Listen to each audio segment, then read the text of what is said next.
Welcome to Horns of a Dilemma, the podcast of the Texas National Security Review, which is a partnership between War on the Rocks and the University of Texas at Austin.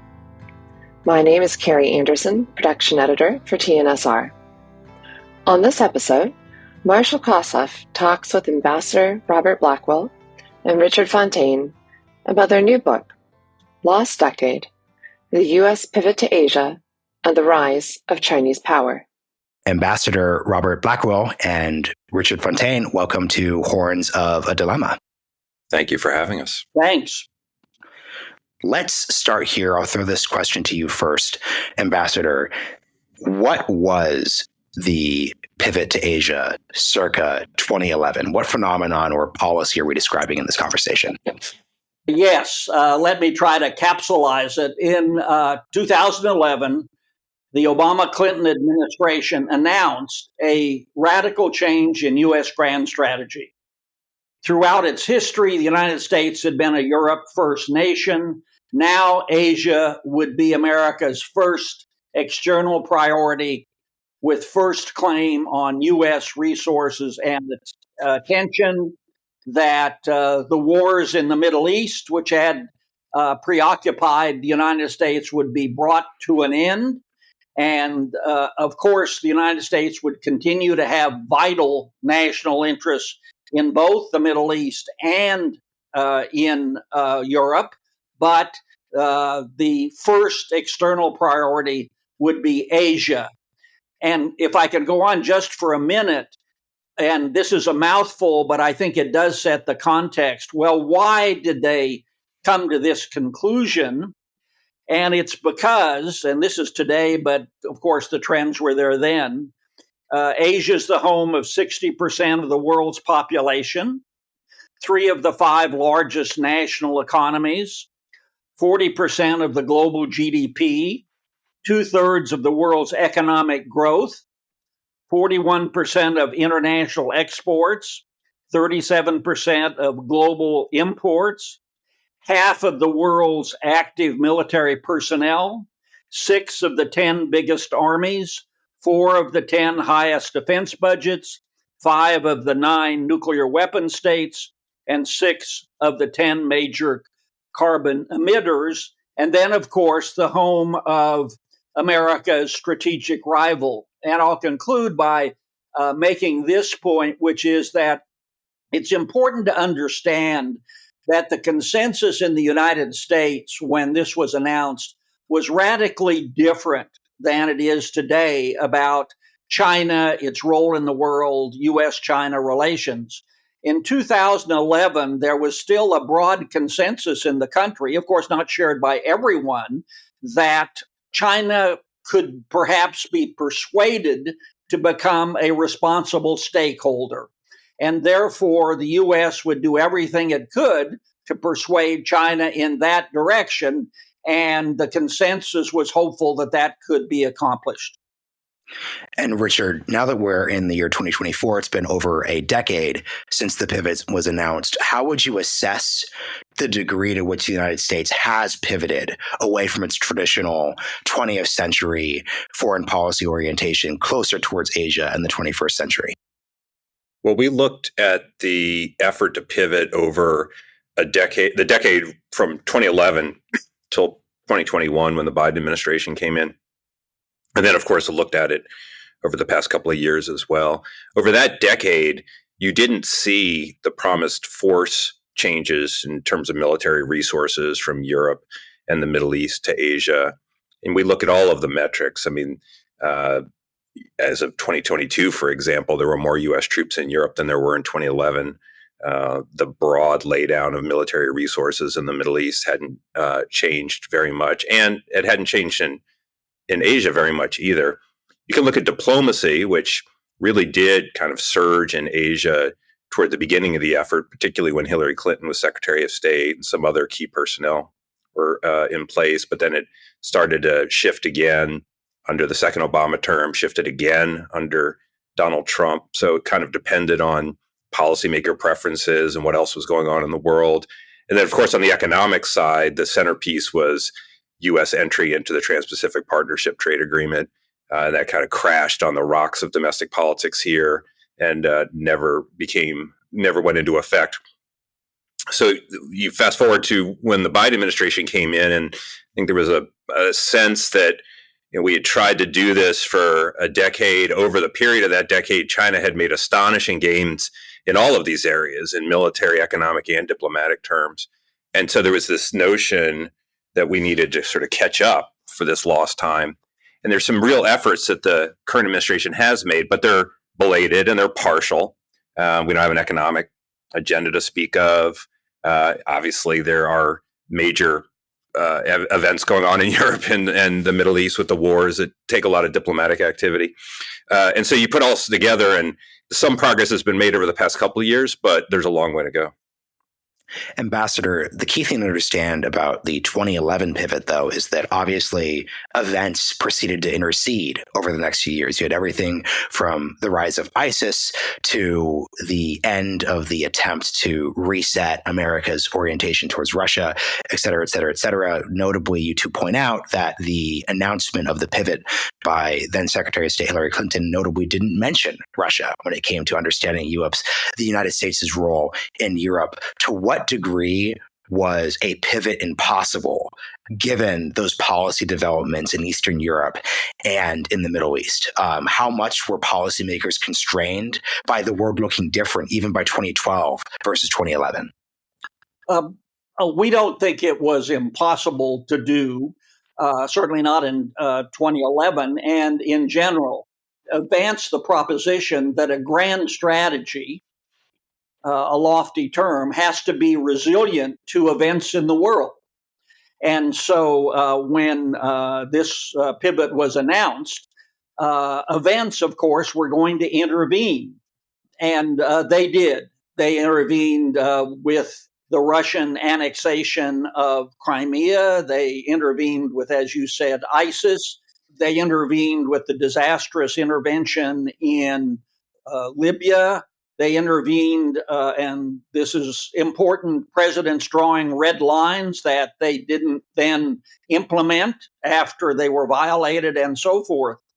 And so we think situation today is challenging, but that this grand strategy still holds up.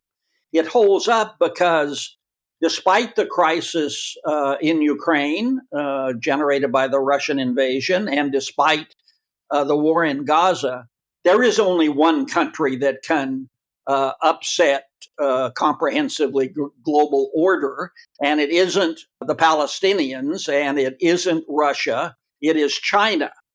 And we have simply had an inadequate response through this whole period to the rise, as we call it, the astonishing rise of Chinese power. That does not mean, the book stresses, that if we'd only been more responsible during the 2010s and beyond, we wouldn't have a problem with China. Of course, we'd have a momentous problem with China, a generational problem, but we would certainly be far better situated today if we had reacted responsibly during the preceding decade. And just to give you the headline, when the pivot was announced, America certainly had its problems, but it was still preeminent globally and certainly in Asia. Today, the United States is far weaker in Asia than it was at the time the pivot was announced. Ambassador, a quick follow-up question, because I want to focus on your point that grand strategy has to be resilient to events. I'd be curious how you would distinguish events from false assumptions, because one could say that the rise of ISIS is an event and you should have put together a grand strategy to be ready for something like that. You could say that the Russian invasion of Crimea is an event, and then once you have a strategy that is resilient to it. But it seems like the 2011 version of the pivot made assumptions, or at least in its framing, that not merely that there won't be events, but actually that Russia is Pacific. Russia isn't a revanchist power attempting to reshape the regional order. Actually, Iraq has largely been handled despite our struggles in the 2000s, and we could then move on. So I'd be curious if you could distinguish between a bad assumption that underlines a strategy and the need to just be resilient against sometimes actors who aren't on your side can make their own choices. Well, I would put it differently than, and I'd be interested in Richard's view of this too. I would put it differently than bad assumptions. One can't predict the world, and it was perfectly reasonable in 2011 not to foresee a major war on the European continent, the first one since the end of World War II. But what has happened during this period is that the implementation of this grand strategy, this pivot to Asia, has been bedeviled by U.S. foreign policy mistakes. And not bad assumptions, but mistakes. For example, one must wonder if we had, with our Western allies, reacted more strongly in 2014 to the annexation of Crimea, whether that would have strengthened deterrence with Putin in his instinct to invade and try to conquer Ukraine as a whole. And one can go through one by one. We pulled troops out of Iraq and then had to put them back in larger numbers because of ISIS and so forth. And what we conclude is that these policies, the quality of our diplomacy matters more than the deployment, the stationing of our forces. We can always surge forces forward, both in Europe and have done so, and in the Middle East, we surged them forward at the beginning of this crisis in Gaza. What's harder to take account of is policy mistakes. We made a raft of them during this period to complicate the implementation of the pivot and the grand strategy. What do you think, Richard? Yeah, I mean, I think that's right. There also were some assumptions that didn't survive contact with reality at the first framing of the pivot. As we've said, we think broadly speaking, it was the right strategic impulse, and it got the right priorities. But if you look, for example, at the famous article that Secretary Hillary Clinton initially kind of announced this idea, the first sentence of that refers to the wars in Iraq and Afghanistan winding down. Well, they didn't wind down. I mean, the U.S. withdrew all of its troops in 2011, but ISIS metastasized and went back in 2015 in a very resource-intensive way in a 5-year campaign to beat ISIS back. Had the United States kept a residual presence in Iraq, you may not have had to do that in the first place. And certainly the Afghan war went on for another 10 years plus. It also assumed a quiescent Europe, which, as Bob said, there are good reasons to think that, but that's not how it turned out over the longer term.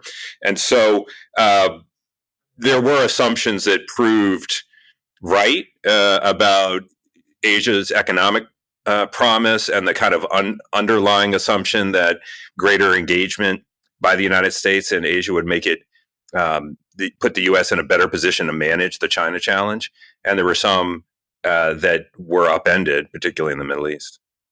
I think to follow up then to you, we've focused then on the Obama administration and Secretary Clinton. It seems on the face of it, if we're going to say there was a chance to pivot, the Trump administration would have been, at least at a narrative level, perfectly set up to do that. President Trump was already skeptical of America's European-centric orientation post-war. There are already controversies about our alliances, NATO, et cetera, et cetera, et cetera. To what degree would you assess the Trump administration was successful in following through on the pivot narrative?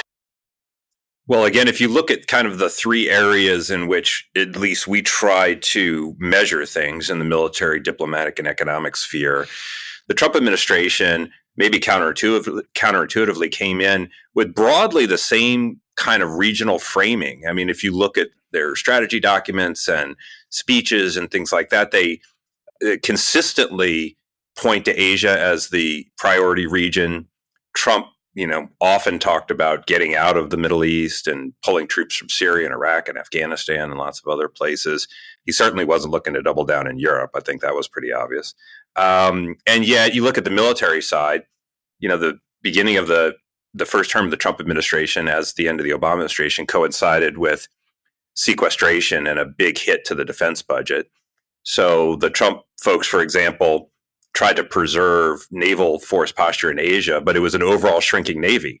So even as the percentage of naval forces in Asia increased, you weren't getting much of a numerical increase there. And the same thing was really true on the Air Force side as well. So there was a shrinking pie for everyone.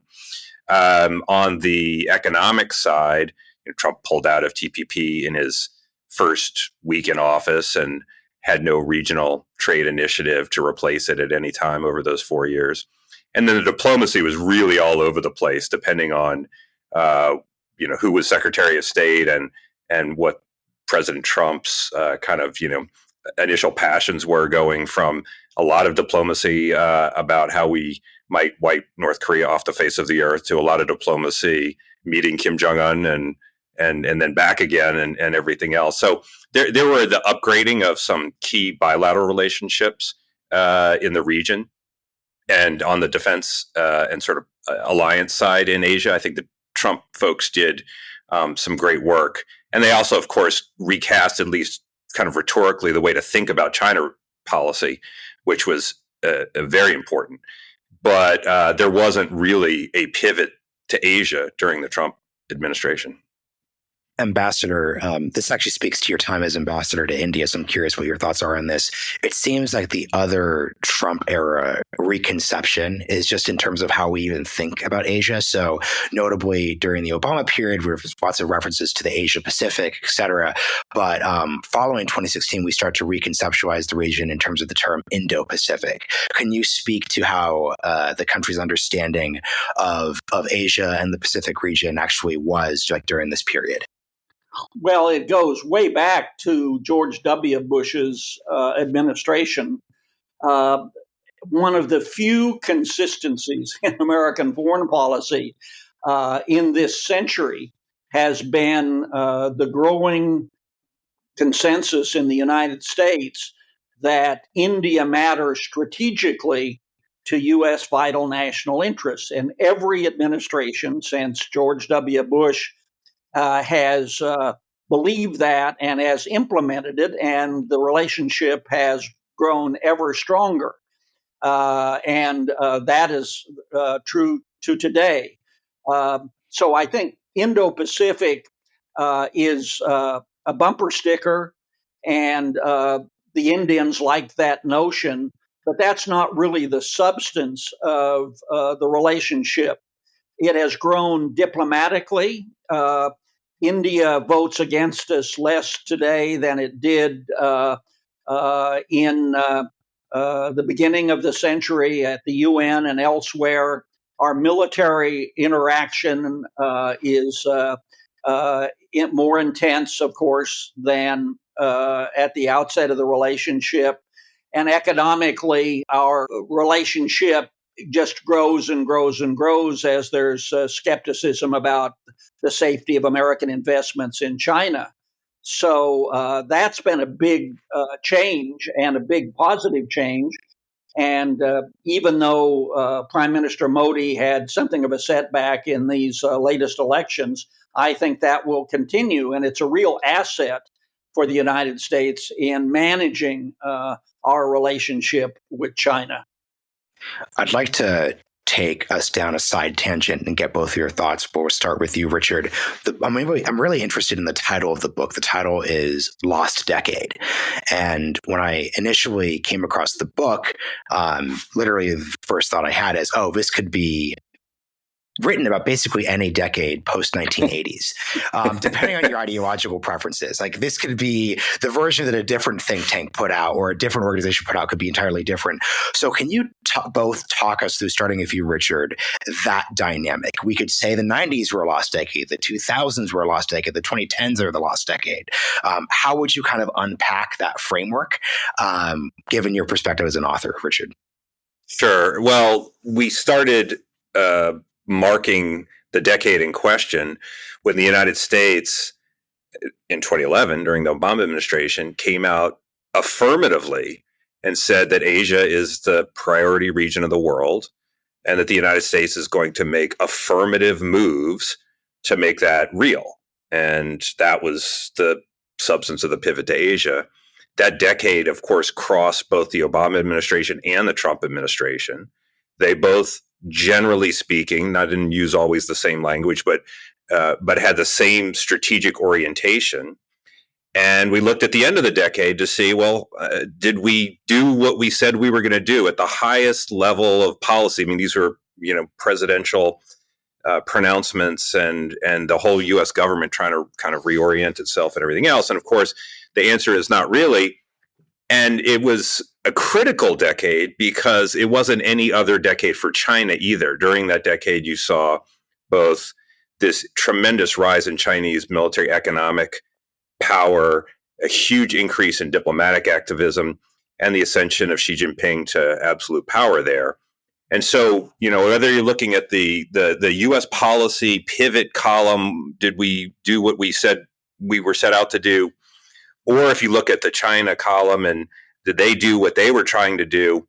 You put these two things together and we were, despite our best intentions and announcement that we would do otherwise, at the end of the decade, we had lost all this time. And I think in contrast to some of the other decades that you mentioned, and sure, yes, there's probably a case to be made for every decade being lost in this way or that way or the other way.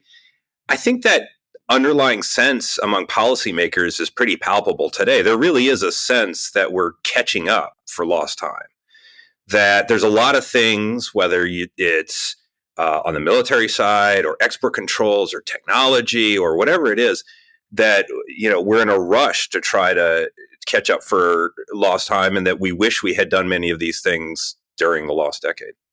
What do you think about the lost decade framework, Ambassador? I guess would challenge the notion that one could say every decade might qualify as a lost decade.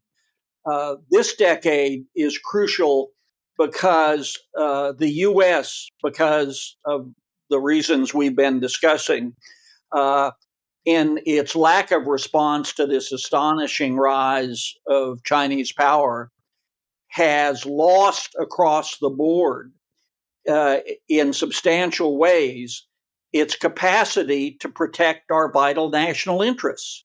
That has not been true since the end of the Second World War. Of course, we have made innumerable mistakes, and we say that this lost decade, we say in the book, this lost decade, in the way I've just described it, is one of the three greatest foreign policy failures since the end of the Second World War, along with Lyndon Johnson's 1965 escalation in Vietnam and the 2003 invasion of Iraq. So this is an enormous, enormous shortfall to close, and it isn't going to happen. It isn't going to happen quickly because the deterioration didn't happen quickly. As Richard just said, while we were taking time off from Asia, and by the way, Lee Kuan Yew once said that the Americans think when they turn away from Asia, it's like a freeze frame in a video, and that everything stops until you turn back. And of course, we turned away, and from crises in Europe and the Middle East. And when we turned back, we find ourselves at serious disadvantages that did not exist in 2011. Richard, thinking through your answer, I'm actually entirely convinced by the framework you kind of offered here. And correct me if this is a bad interpretation of your framework. So the key point is that 2011 represents a new grand strategic approach to Asia. By contrast, I think most folks would struggle to say, hey, in the 1990s, here was America's bipartisan grand strategy towards Asia. In the 2000s, here was America's grand strategy towards Asia. So obviously there are missed opportunities there. If we're going to evaluate a decade, we start saying we're going to do one thing, everyone agrees, then we don't do it. That's pretty compelling. I'll ask this to the two of you, starting with you, Richard. What would you say our strategic approach towards Asia was in the 90s and 2000s? Because I think we could then identify maybe specific policy decisions that folks will have various beefs with. So we could say, well, Chinese ascension to the WTO was in retrospect a mistake in the way it was implemented, but that wasn't a grand strategy. That was a policy decision within a specific framework. So that just gets me thinking, like, what was our strategic approach during those previous 2 decades, starting with you, Richard, but then getting to you, Ambassador? What would you say there actually was there substantively? Yeah, well, in the book, we go back to the Clinton administration and try to answer that question. So, what is the prelude to the pivot? Where did this come from, and what was our policy before, and what was different after it? And if you go back to the Clinton administration through the Bush administration, if you wanted to discern a grand strategy, at least in Asia, it would have been that through deep engagement with China, economically, diplomatically, in terms of information, and even some degree militarily, you would see the transformation of China. Toward the beginning, the transformation of China that was hoped for included the eventual liberalization of China, maybe even the democratization of China as it became more integrated in the world, as a middle class emerged, as trade and information flows took place. As that skepticism, whether that was ever going to happen, kind of continued to mount, you had the notion that it would become a responsible stakeholder in the international system, so that it may be illiberal at home, but it would become invested in the institutions and rules and principles of the international order as it is, rather than trying to overturn them. But they were never convinced of that. So you had the hedging going on really from the very beginning. You had engage but hedge. That was really the strategy. And over time, what you saw was doubts about the efficacy of the engagement strategy increase, and hedging efforts increase as well, really all the way from the beginning of the Clinton administration, when they made the decision to, unlike Europe, not pull troops from Asia, through really when the Trump administration finally came out and said, no, we're not trying to engage at all. This is a fundamentally competitive relationship. You saw the engagement start to decline over the years, and the hedging increase until really we were left with just the hedging. I would say engage and hedge was 20 years worth of U.S. policy, and we engaged for the 20 years up until the Trump administration. But our hedge was always much weaker than our engage, as there are lots of data in the book in which we try to demonstrate that. And it is a curiosity, and we try to get to this in the book, of why it was so tardy that the U.S. national security elite came to a view that China wished primacy in Asia. And there were signs of that at the time of the pivot, even. And certainly it increased the signs all through the 2010s. But it wasn't until the Trump administration halfway through to announce that we recognize that. One last point about the Trump administration is, and I think they did, as Richard said, they made a significant strategic contribution to the problem with China by identifying it as a major power which sought to replace the United States as the most influential and powerful nation in Asia. But they did very little, or at least too little, about it. It was rhetorically powerful, but weak in implementation, and that, of course, has bedeviled us. And up until today, as Richard said, the Obama administration is trying to catch up. It began by announcing that, or at least on background saying repeatedly, We want to have less involvement in the Middle East, but we're reminded of Dennis Ross's line, you may not be interested in the Middle East, but the Middle East is interested in you. And we've seen that again. But nevertheless, Richard and I believe that we can pivot to Asia and still deal with regional crises by surging and by quality diplomacy. But both of those are required. And if our diplomacy, as was the case in much of the 2010s, is faulty, incompetent, or worse, the attack on Libya comes to mind, but there are many others, then we won't be able to pivot. And if we get ourselves into another war, either in Europe through escalatory measures or in the Middle East, then there will be no pivot. There will be no pivot. And certainly any calculation on escalation by the United States should include the factor of, well, if we do this, and there may be every good reason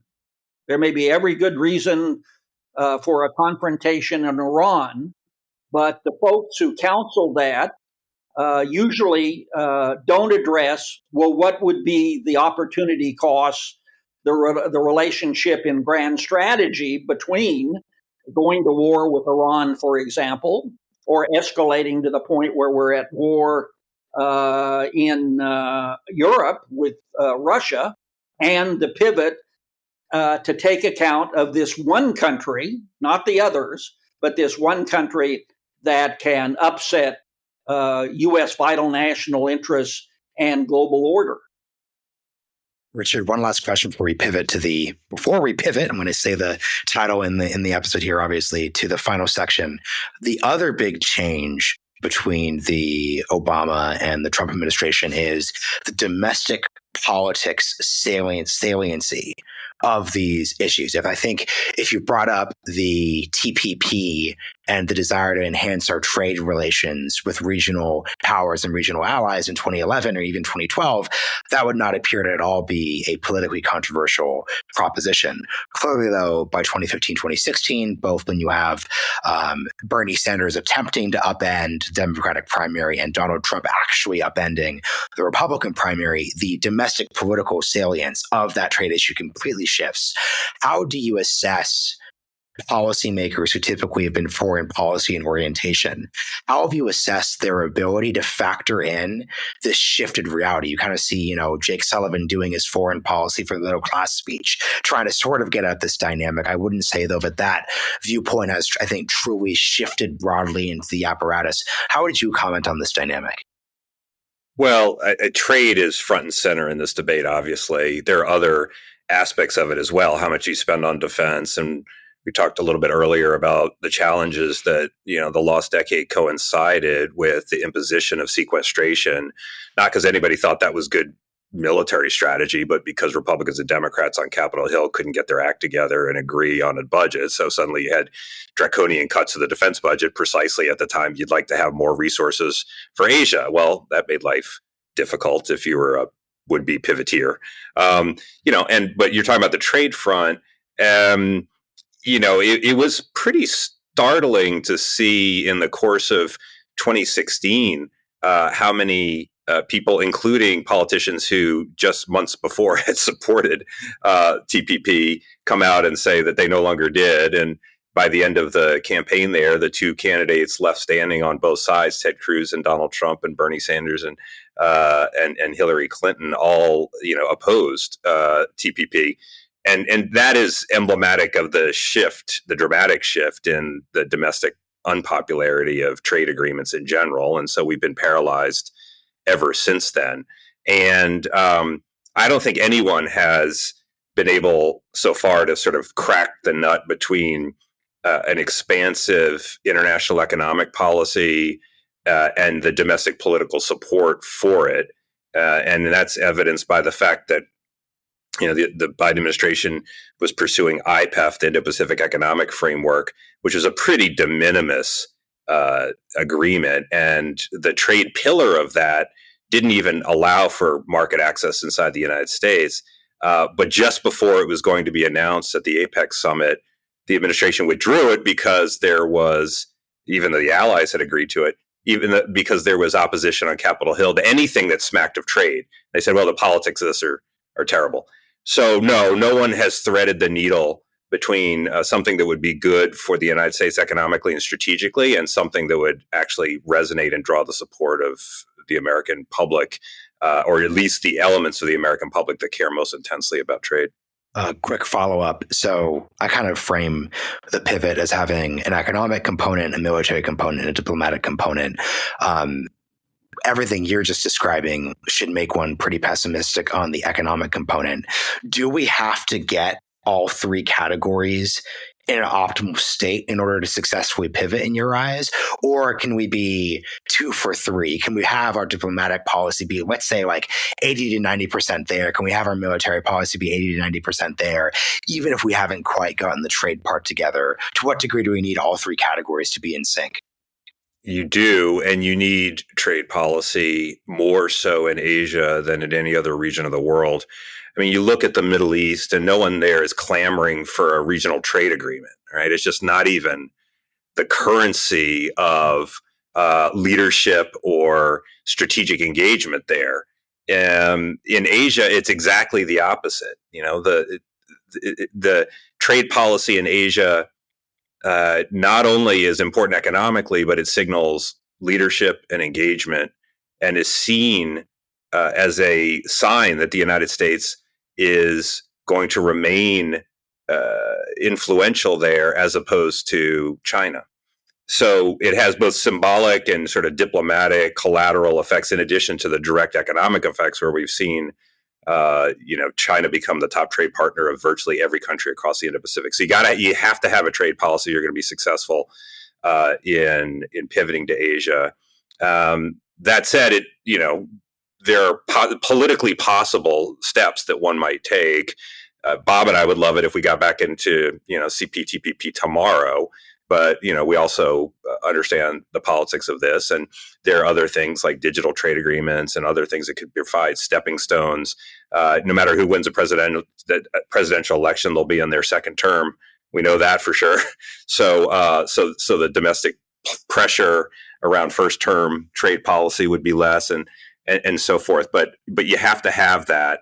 And just the final word on why you need that goes back to Bob's quote of, was it Lee Kuan Yew, Bob, who said just a few minutes ago, you cited and said, you think that Asia stands still when you don't pay attention to it. The region has not stood still in trade policy. So while we have been in this protectionist mode and have sort of refused to engage Asia on major agreements, they've been signing agreements all over the place. And the perfect example of this is that there are now 2 pan-regional trade agreements, RCEP and CPTPP. China is party to one and is applied to be part of the other. The United States is involved in neither. So there we are. Ambassador, the book obviously takes us through the decade, but we do find ourselves in the Biden administration. What would be your assessment, taking us to the present day, of the Biden administration's ability to lean into, fulfill, accomplish the pivot to Asia? Well, let me put it in this framework. I'll go through why did the pivot not succeed, and we've discussed this, so I'll do a one-liner and then say, well, how is the Biden administration? Well, first, Washington persistently underestimated the China challenge. I think that is not true of the Biden administration. Crises emerged in other places. Did the Biden administration, or has it been able to keep the focus on Asia while dealing with other crises? And I think the answer is no. Third, has the Biden administration put forth a clear and commonly understood strategic articulation of the pivot, the importance of Asia? The Clinton administration, Obama-Clinton administration never did so. And the Biden administration hasn't done so. When we did our interviews with the principals of the Obama-Clinton administration, we never got a coherent strategic articulation of why the pivot made sense. Has this president put, unlike his predecessors, his political weight behind the pivot? The answer is no. And finally, has this president, because he hasn't done that, has he been able, nevertheless, in his own mind, to avoid forcing events to drive him away from the pivot? And the answer is no. So he has recognized the Chinese challenge. He's done some things that are important, AUKUS and the revitalization of the Quad and so forth. But the military budget remains at one of its two lowest points in percentage of GDP since the end of World War II. The diplomacy is concentrated now on the Middle East and Europe. And as Richard just said, there's essentially no trade policy for Asia. Here is the final question that I will ask to each of you individually. So, Richard, we lost a decade. We're behind where we could have been in an ideal world of proper events and policy implementation. What do we do now? The consensus is still there. How do we move forward from this? Yeah, well, the first thing we do is reject strategic pessimism. So we don't look back and say, well, we're just incapable of doing these things, either because of our own domestic politics or because we're a global power and won't and shouldn't become a regional one, or any of that. I think ultimately we're optimists here that the necessary rebalance or pivot to Asia can and should be accomplished and can be done even while protecting U.S. commitments and national interests in Europe and the Middle East. So how do you do that?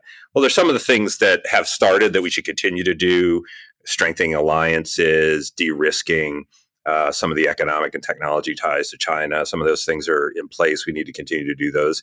And there's things that we aren't doing that we need to do. So we need a significant increase in the defense budget for the reasons that Bob just described. I mean, the demands on our defense resources are extraordinarily high now, given the state of the world, and yet, we're basically at the level we were as a percentage of GDP that we were in the end of the 1990s at the height of the peace dividend there. We need to shift some of the military resources from the Middle East to Asia. We've concluded that it's really America's performance there, not how many troops are on the ground or how many air bases are open, that has been the decisive factor in our policy approach there. Russia will over time get weaker as Europe gets stronger, which will allow the redistribution of some air and naval forces from Europe to Asia. As we've now talked for the last few minutes, it'd be really nice to have a trade policy. If you can't get right back into CPTPP, then do something, a digital trade policy, bilateral first, regional if you can. One of the things, and Bob may have a word on this too, is, a tougher approach to China and a better resourced one in Asia is not only not contradictory with an intensified diplomatic relationship with China, but we think one's necessary.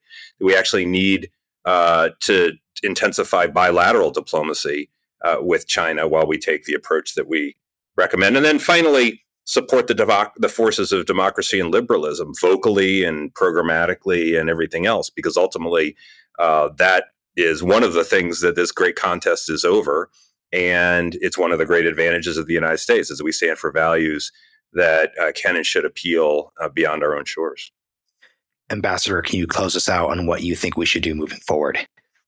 Well, Richard has just enumerated the major programmatic steps we need to take, and we're optimistic. But I will close us out, if that's what's occurring, by saying that this test we now have, this generational test with China and its astonishing rise, is the most serious foreign policy test that we've had since the 1950s. And we are performing badly, and or at least not sufficiently to stop the slide in our global power and influence. So in some sense, the result of our reaction to this test is going to demonstrate whether we're a serious country or not. We say the right things. We've been saying the right things for some time. We're not doing the right things. And we either will or we won't.